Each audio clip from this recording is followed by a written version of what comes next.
Hello friends, good morning. Welcome back to my channel. कैसे हो friends? आप सब अच्छे होंगे और अपने काम में बिजी होंगे। फ्रेंड्स, अभी फरवरी का महीना ऐसा है कि इस महीने में आप कैसी भी कटिंग लगा सकते हैं। बहुत प्लांट ऐसे होते हैं कि इस महीने में फरवरी में अच्छे से ग्रोथ करते हैं। आप उन्हें मिट्टी और गमला कुछ भी नहीं दोगे तो भी वे आप कबाड़ में ग्रो कर जाएंगे। तो कुछ मैं आज आपके साथ ऐसे ही प्लांट शेयर करूँगी कि आप उनको अभी लगा सकते हैं। फरवरी का बेस्ट महीना है। अगर आप अपने प्लांट की हार्ड प्रूनिंग करते हैं तो उसको फेंकिएगा नहीं। जो आप कटिंग करते हैं उसको फेंकेगा नहीं, आप उनकी कटिंग लगा लीजिएगा। ये अब कैसी भी मिट्टी में अगर आप लगाओगे, कैसे भी लगा दोगे, उसी में ये अच्छे से ग्रोथ हो जाएगी। क्योंकि ये बेस्ट सीजन है कटिंग लगाने का। तो बस आपको कुछ ही टिप्स फॉलो करने हैं कि कटिंग कैसे, कहाँ रखनी है, कैसे लगानी है, कितनी इंच की लगानी है, वही सब मैं आपको बताऊंगी। तो बने रहिएगा लास्ट तक मेरे साथ और देखिएगा। मैंने कबाड़ में भी उगते हुए देखे हैं, मैंने कबाड़ में कैसे कटिंग लगाई है और कैसे नहीं लगाई है, और कितनी सारी मैंने कटिंग लगा ली है और मेरी सारी ग्रो भी हो गई है। तो मैं आपको रिजल्ट भी दिखाऊंगी। तो कैसे मैंने रिजल्ट, मेरा कितने अच्छे से ग्रोथ हो रही है मेरे कटिंग लगाए हुए की। तो पहला प्लांट है हमारा sweet potato wine. Sweet potato wine एक बहुत खूबसूरत प्लांट होता है। आप उसको किसी भी कबाड़ में कैसे भी लगा सकते हैं। ये मैंने जो मिट्टी इकट्ठी करके, जो हमारे गार्डन की पत्तियां होती है, सूखी पत्तियां, वही मैंने कबाड़ में खाद बनाने के लिए, फर्टिलाइज़र बनाने के लिए मैंने डाली थी एक टूटे हुए गमले में। और उसी में एक छोटी सी कटिंग कोई रह गई होगी, सूखी या कैसी भी हरी, और उसमें देखिए कितने कबाड़ में, मतलब कितना हेल्दी प्लांट होके आया है। तो अभी आप स्वीट पोटैटो वाइन की कैसे भी कटिंग लगा सकते हैं। आप गमले में भी नहीं लगाओगे, आप उनको टूटी बोतल या कोई टूटा डब्बा कुछ ऐसे भी वेस्ट में लगा दोगे, उसी में सर्वाइव कर जाएगा। ये भी मैंने यहाँ एक बोतल में ही लगा रखा है। और स्वीट पोटैटो वाइन जो एक पर्पल कलर के पत्तियों वाला प्लांट होता है, बहुत ही खूबसूरत लगता है। तो अभी आप स्वीट पोटैटो वाइन की कटिंग लगा सकते हैं।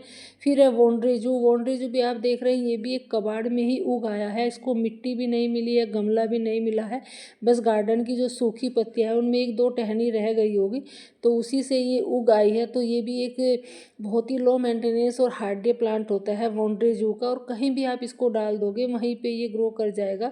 इसको अगर आप गमला भी नहीं देते हैं, मिट्टी भी नहीं देते हैं, तो भी ये सर्वाइव कर जाता है। मैंने एक ये भी स्वीट जो वोंड्रेजू है, मैंने एक टूटी हुई बोतल में ही लगा रखा है। तो आप भी ये वोंड्रेजू की अभी कटिंग लगा सकते हैं। बहुत ही खूबसूरत प्लांट होता है और आप इसको हैंग भी कर सकते हैं किसी भी बोतल में, किसी भी वेस्ट में लगा के। फिर है गुड़हल की। गुड़हल की मैंने कुछ कटिंग लगाई थी, तो वो भी मेरी अच्छे से ग्रो हो गई है। और ये भी मैंने बिना गमले के ही लगा रखी है। एक डब्बा है ऐसे ही टूटा हुआ, उसी में मैंने ये लगा दी थी। और आप देख रहे हैं इसकी ग्रोथ भी कितने अच्छे से हो रही है। ये भी बहुत ही, इसमें ज़्यादा इतनी रूट्स बनाई है। मैंने दो कटिंग लगाई थी और मैंने दो कटिंग थोड़ी मोटी हुई ली थी मैंने। जो आप जब भी आप कटिंग लगाए, बस पेंसिल साइज की थोड़ी मोटी कटिंग हो, क्योंकि वो जल्दी से ग्रो भी हो जाती है और जो हमारा प्लांट होता है वो हेल्दी भी हो जाता है, उसमें फ्लावरिंग भी शुरू हो जाती है।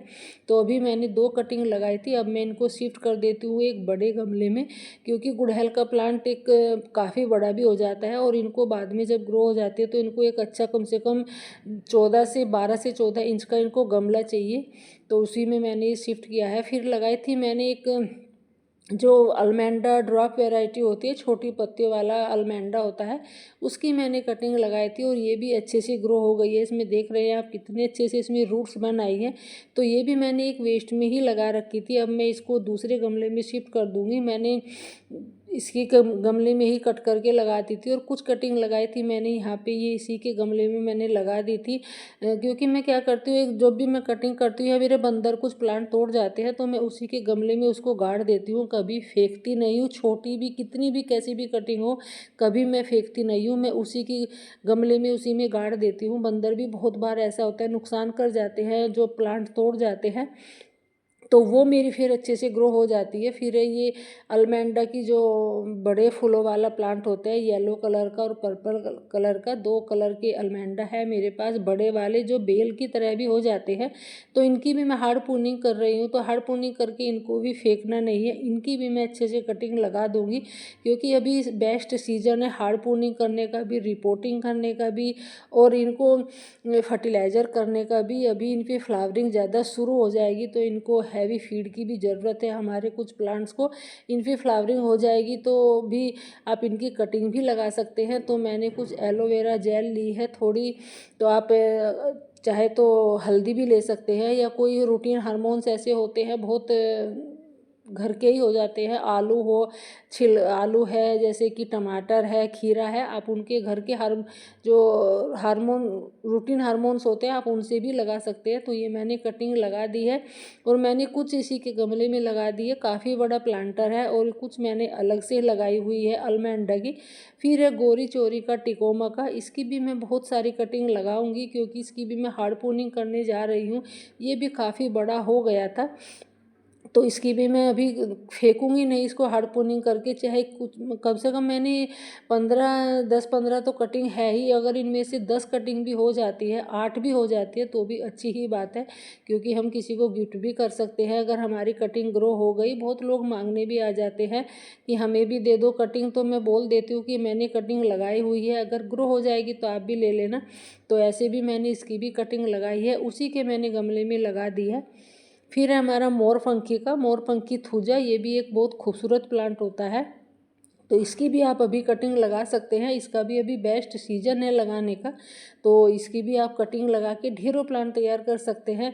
आप इसको इसी के गमले में लगा दीजिए, इसकी कटिंग लेके। अगर आपका बड़ा प्लांटर है तो आप वहीं से ही कट करके उसी के गमले में लगा दीजिए, क्योंकि इसमें लगाने के बहुत फ़ायदे हो जाते हैं।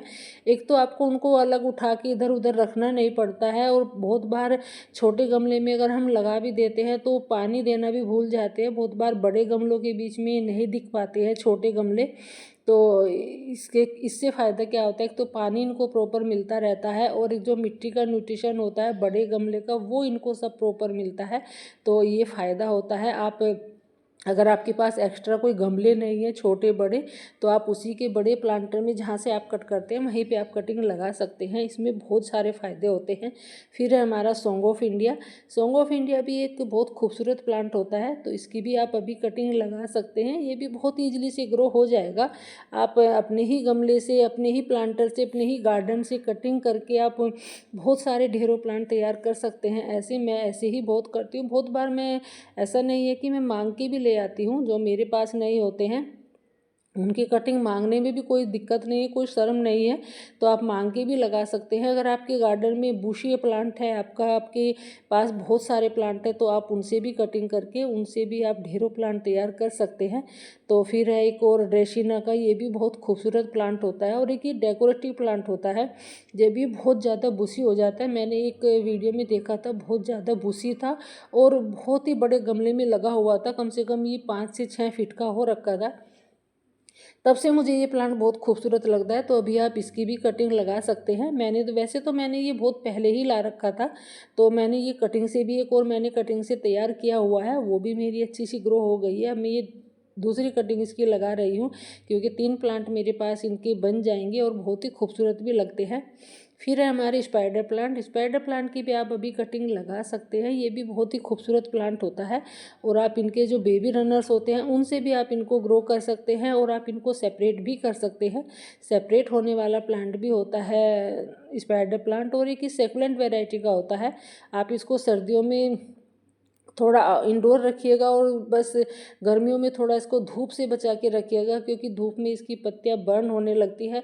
और बात करूँ मैं फर्टिलाइज़र की, तो आप इनमें गोबर की खाद डालते रहिएगा, और बाकी आपको कुछ नहीं डालना है।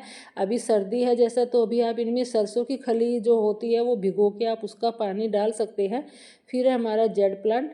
जेड प्लांट भी एक इजीली ग्रो होने वाला प्लांट होता है। ये भी बहुत खूबसूरत होता है, और बहुत लोग इसको शुभ भी मानते हैं। इसको पैसे अट्रैक्ट करने वाला प्लांट भी माना जाता है जो जेड प्लांट होता है।